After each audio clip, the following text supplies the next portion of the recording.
नाज़रीन अस्सलाम वालेकुम, मैं हूँ एजाज अहमद और आप मेरा व्लॉग देख रहे हैं नया दौर पर। नाज़रीन आज भी इम्पॉर्टेंट दिन रहा। सुप्रीम कोर्ट में दो अहम केस आए।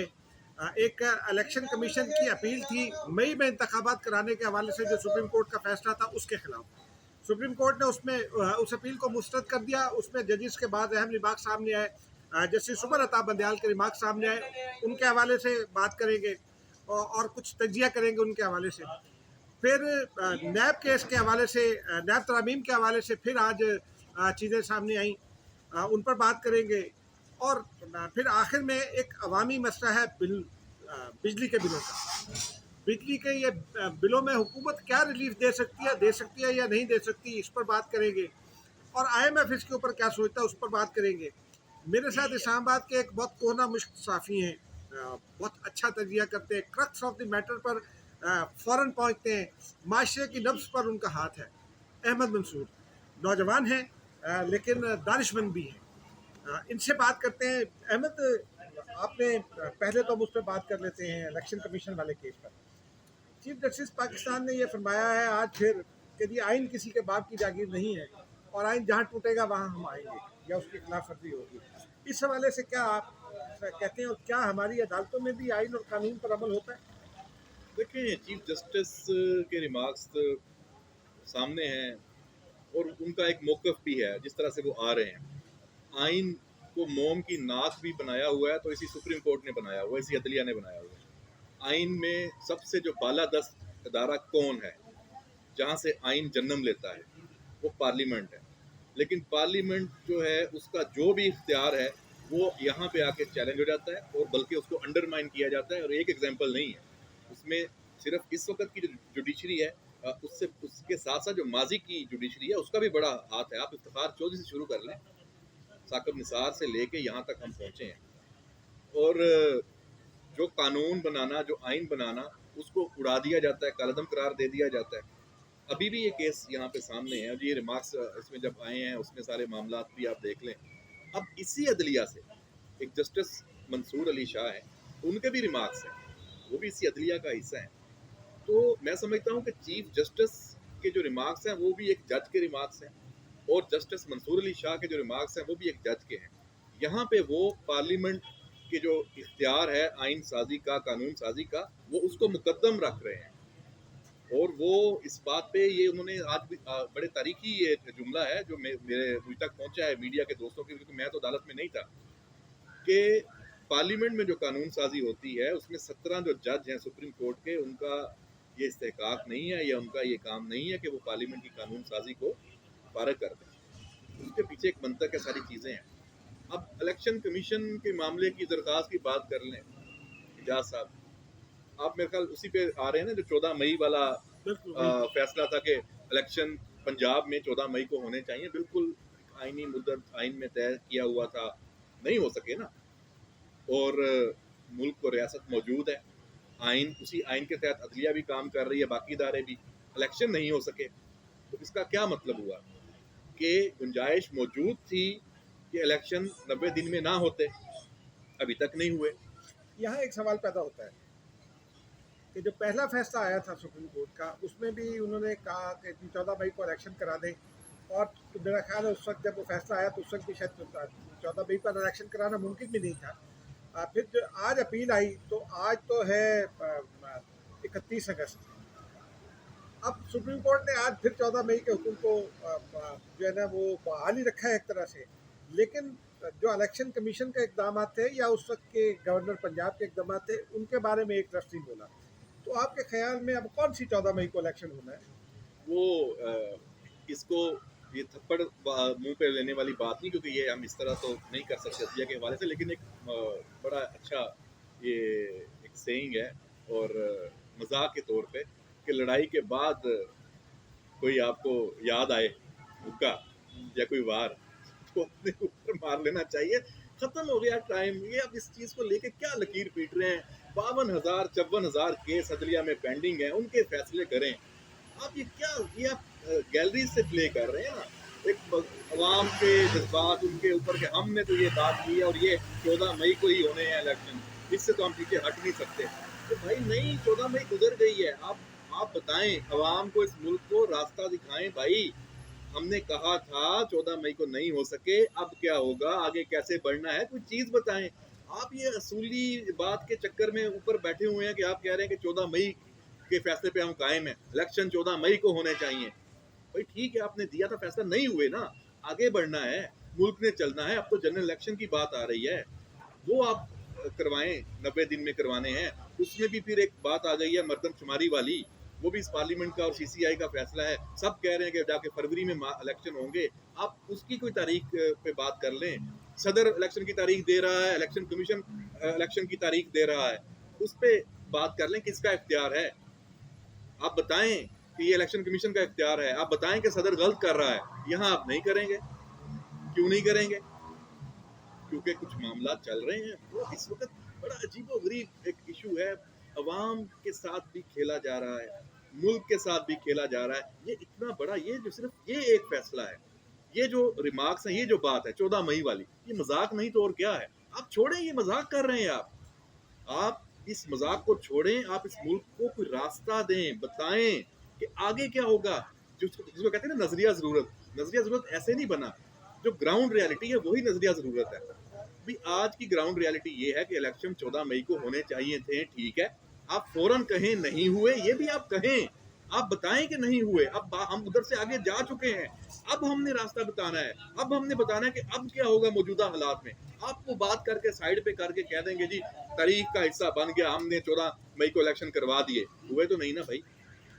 तो ये चीजें खत्म होनी चाहिए। अच्छा, अब चले पंजाब का इलेक्शन तो नहीं हो सका, लेकिन अब आपको क्या लगता है, क्योंकि इस वक्त जो मेरी फीलिंग है, जो मेरी इतरात है, डिप्लोमेटिक कम्युनिटी भी सरगर्म है इस बात के लिए कि इलेक्शन हो जाए as early as possible, constitutional limits के अंदर जो पीरियड स्टिपुलेटेड है कॉन्स्टिट्यूशन में उसके मुताबिक। रज़ा रब्बानी कहते हैं कि जी ये जो सुसरा चीफ इलेक्शन कमिश्नर से मिलते फिर रहे और इलेक्शन के हवाले से बयान दे रहे हैं, ये भी गैर आईनी है। तो आप क्या समझते हैं कि ये सूरत हाल कहाँ जा रही है, इलेक्शन कब तक डिले हो सकता है? कोई गैर आईनी नहीं है। सफ़ीर अगर मिल रहे हैं, हमारे पाकिस्तान में जो सफ़ीर हैं, जब बरतानिया के इलेक्शन होने थे, मैं भी उन दिनों वहाँ गया हुआ था, हमारे जो वहाँ पे सफारतकार थे वो भी वहाँ के सियासतदानों से मिल रहे थे। ये पूरी दुनिया की प्रैक्टिस है, अमेरिका में थे वो भी, वहाँ भी माहौल होता है, तो आपने जायज़ा लेना होता है, कोई अपनी लॉबिंग्स करनी होती हैं, देखना होता है, अपने मुल्क को कोई फेयर पिक्चर बतानी होती है, कुछ चीज़ें तो वो मिल रहे हैं। मुलाकातों में मैं नहीं समझता कोई कबाहत है, इसको फिर मैं साइफर से भी जोड़ता हूँ। तो वो भी इसीलिए मैं समझता हूँ कि बाकी इस वक्त ये बयानिया भी यही है और हकीकत भी यही है, इसीलिए वो साजिश नहीं थी, उसको तोड़ मरोड़ के एक माहौल बना दिया गया। तो अच्छा ये मिल रहे हैं, इलेक्शन 90 दिन में होने चाहिए। आपसे कोई बात पूछेगा या मुझसे पूछेगा, हम कहेंगे हाँ 90 दिन में होने चाहिए, हम क्यों कहेंगे नहीं होने चाहिए?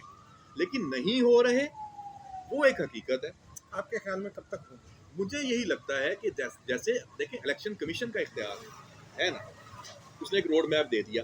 इलेक्शन कमीशन को ये कह दिया गया थ्रू सीसीआई के फैसले के कि मरदमशुमारी पे ये इलेक्शन अगले होने हैं, जो हल्का बंदियां भी होनी है, तो उसका उसने काम शुरू कर दिया। उसने एक शेड्यूल दे दिया, 14 दिसंबर की उसने कट ऑफ डेट दे दी कि ये हल्का बंदियों का काम, वोटर लिस्टों का काम, ये सारा मुकम्मल हम कर लेंगे और शेड्यूल उसके बाद इलेक्शन। अब 14 दिसंबर को ये काम अगर वो अपना मुकम्मल करते हैं और उसमें कोई ऐसी कोई और कबाहत नहीं आ जाती, हो सकता है उसमें भी कोई अदलिया में ही से मामला आ जाए, कोई केस लेके आ जाए, जैसे होता है इस मुल्क में सियासी, कि भाई हम इस मरदमशुमारी को ही नहीं मानते जी, तो कोई एक नया रूप। लेकिन अभी अगर वो नहीं आता तो आपका दिसंबर में शेड्यूल आता है, तो फरवरी बेस्ट है, हो जाना चाहिए, फरवरी से आगे नहीं जाने चाहिए, क्योंकि मुल्क इस तरह निगरान सेटअप में और एक आरजी सेटअप में नहीं चल सकता, क्योंकि आपके पास तो फैसला साजी की वो चीज़ें नहीं है। या तो फिर निगरान सेटअप कोई आप कोई यही अदलिया और सारे मिलकर बैठ जाएं, 2 साल का कोई मैंडेट दे दें, फिर वो ठीक है कोई, लेकिन तरीका आइन से निकालें। लेकिन जब नहीं है वो तरीका और उसकी कोई गुंजाइश नहीं पैदा हो रही, तो फिर इलेक्शन हो जाना और इस मुल्क में एक ऐसी हुकूमत आना वो बहुत ज़रूरी है। और वो जनवरी, फरवरी, मार्च, इन महीनों में इलेक्शन हो जाएं, इससे बड़ी और इस मुल्क की खिदमत नहीं हो सकती। अक्टूबर नवंबर में नहीं हो सकते। और इलेक्शन कमीशन सुनने में भी यही आ रहा है कि तारीख देने जा रहा है, तारीख उसने देनी है, लेकिन उस तारीख देने के बाद दरमियान में कुछ ऐसा ना हो जाए जो इस मुल्क में होता है, तो फिर बात और आगे चली गई। तो इलेक्शन हो जाने चाहिए जनवरी, फरवरी, मार्च में, लेकिन कुछ भी हो सकता है, इस इम्कान को हम साइड पे नहीं कर सकते। नैब केस को कैसे देखते हैं? क्या आपको लगता है कि जो बेंच है उसको बाज दोस्त हम ख्याल बेंच कहते हैं, बाज़ दोस्त चीफ जस्टिस के ऊपर भी ये इल्ज़ाम आयद करते हैं कि वो शायद किसी एक ख़ास पार्टी या ख़ास शख्सियत इमरान खान का नाम ले लेते हैं कि उनको सपोर्ट करना चाहते हैं। आपको क्या लगता है आज की जो नैब प्रोसीडिंग है वो भी आपने पढ़ ली होंगी, उनके टिकट भी पढ़ ली होंगे, तो आपको क्या लगता है कि ये मामला कहाँ जा रहा है और चीफ जस्टिस क्या आपके ख्याल में तुले हुए हैं नैब कवानीन नैब तरामीम ख़त्म करने पर? एजाज साहब, ये फिर एक अजीबोगरीब सूरत हाल है। मैं हमेशा से इस बात पे ये मेरा मौक़िफ़ ये रहा है, जो कवानीन बनते हैं, जो रूल्स हैं, जो आपके ऊपर शराइत लागू होती हैं, चाहे वो सोसाइटी की हों, उनमें गलती नहीं होती। उन पे जब अमल दरामद की बात होती है, उस तरीक़ाकार में प्रॉब्लम्स होते हैं। मतलब इस मुल्क में आइन नैब का या कानून नैब के कवानीन मौजूद थे, वो पीपल्स पार्टी की लीडरशिप के लिए भी थे, पीडीएम वालों के लिए भी थे, वही कवानीन मौजूदा के लिए भी हैं। जो पीटीआई के खान साहब और अदालतों से जो रिलीफ इनको मिलता हमें नजर आता है, वो दूसरी तरफ मिलता नजर नहीं आता। कानून तो वही है। तो बात कानून की नहीं है, उस पर अमल दरामद के तरीकाकार में है कि इसी अदलिया को उनके साथ जो कुछ हो रहा है वो ठीक नजर आता है। कभी अदालत नहीं खुलती, कभी हाई कोर्ट में एक केस चल रहा है और सुप्रीम कोर्ट एक उसके ऊपर मॉनिटर जज बन के नहीं बैठती कि जनाब ये फौरन यहाँ से फैसला है और हमने आगे से ये करना है। यहाँ पे जो अदालतों में जो लोग कैद होते हैं, जो माजी में होते रहे हैं, उनको सहूलियात नहीं मिलती रही, उनको कितने कितने महीने उनको उसमें पेश नहीं किया गया, अस्पतालों में उनका वो नहीं हुआ, मुआयना नहीं हुआ, तिब्बी मुआयना। यहाँ पे 5-5 डॉक्टर हैं। तो ये देखिए, कानून अगर नैब का अगर आपने उसको करना भी है, खत्म करना, सबके लिए करें ना, सिर्फ इमरान खान के लिए तो ना करें ना। क्या इस मुल्क में सिर्फ एक इमरान खान है? उसी को सोच के सारे फैसले होंगे? बढ़ जाए ना, इससे आगे खत्म करें। बाकी भी तो इसी मुल्क का हिस्सा थे, इसी मुल्क के सियासी निज़ाम की पैदावार है। उस गलतियां कोताहियां सबकी अपनी अलहदा एक जगह पे हैं, लेकिन इंसाफ के तकाजे तो ये हैं, जिस आंख से आप ए को देख रहे हैं उसी आंख से बी को देखें। आप कम से कम अपनी आंखों का तो इलाज कराएं। आपको एक बंदा कुछ उसी कानून के तहत और तरह से नजर आ रहा है, दूसरी तरफ कुछ और तरह से नजर आ रहा है, तो इसका हल ढूंढें। ये कानून को तरमीम करना ये आपका काम नहीं है, आपका काम है उसके ऊपर अमल करना। अदालत, पार्लियामेंट ने कवानीन बनाए हैं, तरामीम की हैं, उस कानून आपको पार्लियामेंट ने दिया हुआ है, उसको आप आमीन कहें, उस पर अमल तो कम से कम उसकी रूह के मुताबिक करें। आप आइन की रूह तलाश करते रहते हैं कि आइन की रूह का हम तशरीह करेंगे। भाई, जो कानून बने हुए उनकी भी तो कोई रूह है, उसके मुताबिक फैसले करें। चलें, अब ये तो वो पंजाबी में कहते हैं ना कि अगर मामला ऐसे तक आ गया तो सुलह ही कर लो, या रब दिया रब जाने। तो अदालत दिया अदालत जाने। लेकिन जो एक मामला हमारे सामने और है, ये बिल्कुल ही अवामी अहमियत का मामला है बिजली के बिलों का। ये हुकूमत पिछले एक हफ्ते से बस यही कह रही है कि जी हम रिलीफ लेने जा रहे हैं। क्या रिलीफ दे सकते हैं? मुझे तो मतलब नहीं लगता कि कोई ये हुकूमत रिलीफ दे सकती है। आपके ख्याल में क्या ये पॉसिबल है रिलीफ देना हुकूमत के लिए? क्या आवाम को वाकई कोई रिलीफ मिलेगा? कख रिलीफ नहीं दे सकते। अवाम तैयार रहें, उन पे इसी तरह महंगाई के पहाड़, उन पे ये उनकी जो माशी जो बदहाली है ये बढ़ती रहेगी। रोड मैप नहीं है। देखें, माजरत के साथ निगरान सेटअप में हमने ही तारीफ की कि बहुत अच्छे लोगों का चुनाव किया गया है, लेकिन उनके पास डिसीजन पावर वो नहीं है जो एक मुस्तकिल हुकूमत के पास होती है। अब यहाँ भी फिर सियासत हुई है इस मुल्क में। इमरान खान ने जब जाना था तो उसने भी ऐसे फैसले लेने शुरू कर दिए। उसे पता था कि मैं तो जा रहा हूँ। उसने जिसने कहा ना कि बारूदी सुरंगें बिछा दी हैं, और बाद में फिर 16 माह वो बारूदी सुरंगें हमने नजर आती रही। तो पीडीएम ने भी ये किया कि मुझे नजर आ रहा था कि ये मुश्किल फैसले हैं, ये निगरानों को करने पड़ेंगे। उन्होंने अपना सारा इख्तियार काट के वो एक तरमीम करके निगरानों को दे दी कि जो एक जारी फैसले हैं उन पे अमल दरामद निगरान कर सकते हैं। अब आईएमएफ के साथ जो डील और बाकी चीजें, उन पे अमल दरामद का सारा बोझ आ गया निगरानों पे। अब निगरान बेचारे जितना मर्जी बैठ के मीटिंग्स कर लें, उनके हाथ ऐसे बंधे हुए हैं, वो सोच ही नहीं सकते। यानी इस मुल्क में अभी हम इतने बुरे उस फेज में हैं कि आपके मुल्क में अगर बिजली के बिलों की किस्तें भी होनी है तो आईएमएफ बताएगा कि 2 महीने की किस्तें कर दो, तब आप कर सकते हैं। तो इसलिए हमें ये मुश्किल वक्त गुजारना है, हर सूरत में गुजारना है, लेकिन हमें ये अभी से फैसला करना है कि ये मुश्किल वक्त के बाद हम बेहतरी की तरफ कैसे जाएंगे। उसके लिए इस मुल्क में मुश्किल सेटअप एक ऐसा आए जिसको अवामी तायद भी हो, और उस फैसले के बाद ये सड़कों पे आने वाला निज़ाम ख़त्म हो जाए। उस हुकूमत को 5 साल जैसी भी जो भी आए उनको पूरे करने दिए जाएं। फिर एक पूरा एक रोड मैप, जो भी एक वो SIFC क्या वो अदारा बना है जो ज़राअत के हवाले से, उस पर भी काम है, बाकी चीज़ों पे भी, CPEC को भी लेके जाएं, मुल्क में इन्वेस्टमेंट भी लेके आएँ, सारे काम करें। वो बहुत कुछ सकता है, आवाम को भी रिलीफ इसी तरह मिल सकता है। फौरी कोई रिलीफ नहीं है, और हम और आप इसके उसी तरह मुतासरीन में हैं जो हमारे सुनने वाले हैं। आप भी उतनी मुश्किल में हैं जितनी मुश्किल में बाकी हैं। तो ये रिलीफ जो है, लेकिन अफसोस और माजरत यही है सब सुनने वालों के साथ कि हम आपको एक झूठी उम्मीद नहीं दिला सकते। तो जो नज़र आ रहा है वो है, ये इतनी आसानी से ये नहीं आना। ये जो खमियाजा पीछे सारी अदम इस्तेहकाम जिसे कहते हैं ना, उसका हमें भुगत रहे हैं, हमें भुगतना होगा इस्तेहकाम लाने तक। अगला सारी तवज्जो अवाम को भी सारी तवज्जो अपनी देनी चाहिए इस्तेहकाम लाने पे। इस महंगाई के एहतजाज की आड़ में अगर मजीद अदम इस्तेहकाम की तरफ जाते हैं तो उसका भी खमियाजा फिर अवाम को ही भुगतना है।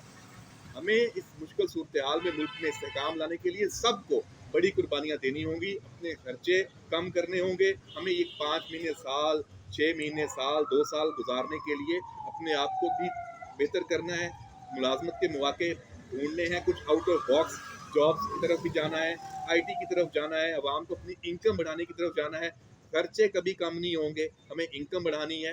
और बाहर जाने का कोई अगर किसी के पास ऑप्शन है, उसको मत कहें कि ये क्यों बाहर जा रहा है और यहाँ से ब्रेन ड्रेन हो रहा है, बस उसे जाने दें, उसको बल्कि सपोर्ट करें। इस मुल्क में जो बाहर गए हुए हैं वो भी अपने जो पीछे वाले हैं उनको सपोर्ट करें। यही वक्त है इसार का, कुर्बानी का। ये बहुत मुश्किल टाइम है, इसमें हमें एक कौम बन के सोचना होगा। ये इतनी जल्दी ये चीज़ें सही होने वाली नहीं है। शुक्रिया अहमद, आपने अहमद की गुफ्तगू सुनी, बड़ी पुरमगज़ गुफ्तगू थी। लेकिन नाज़रीन, बिलों के हवाले से आपको एक बात बता दें, जो 13-14 किस्म के टैक्सेस हैं उनमें तो कोई रिलीफ नहीं मिल सकता। कानूनी तौर पर वो टैक्स ख़त्म नहीं हो सकते। अब दूसरा, अहमद ने बता दिया कि IMF बताएगा कि 3 किस्तें देनी है, 4 किस्तें देनी है। फ़र्ज़ कीजिए 4 किस्तें भी कर दें, 5 भी कर दें, बिल वो आपने देना है।